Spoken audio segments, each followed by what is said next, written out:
কিরা আফরিন, কি খবর? এই তো ভালো, তোর কি খবর? আচ্ছা, আমাকে একটা কথা বলতো, তোর আইন বিভাগে ভর্তি হওয়ার কারণটা কি আসলে?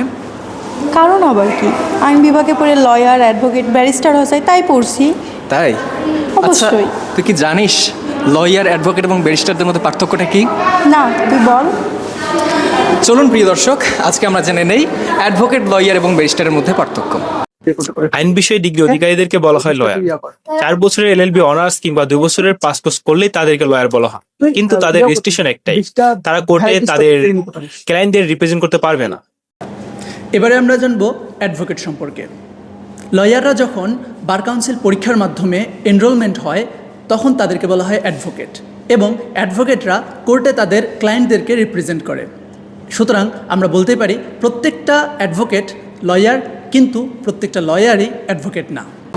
এখন আমরা জানবো ব্যারিস্টারদের সম্পর্কে। ব্যারিস্টার শব্দটি হচ্ছে ব্রিটিশ আইনি পরিভাষার একটা শব্দ, এবং ব্রিটিশদের ক্ষেত্রেই এই শব্দটি মূলত প্রযোজ্য। তো এটা একটা ব্রিটিশ ডিগ্রি, অর্থাৎ ব্রিটেন থেকে যখন কেউ এলএলবি ডিগ্রি অর্জন করে এবং সেই সাথে বার অ্যাট ল ডিগ্রি অর্জন করে কোনো একটা ইনসে যুক্ত হয়, তখন তাদেরকে ব্যারিস্টার বলা হয়।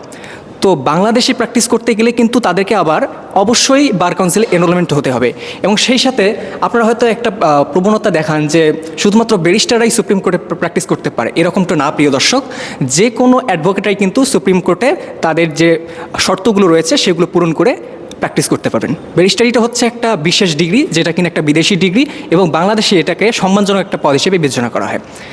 তো ধন্যবাদ প্রিয় দর্শক, আজকে আমরা এই ভিডিওতে জানলাম অ্যাডভোকেট, লয়ার এবং ব্যারিস্টারদের বেসিক পার্থক্য।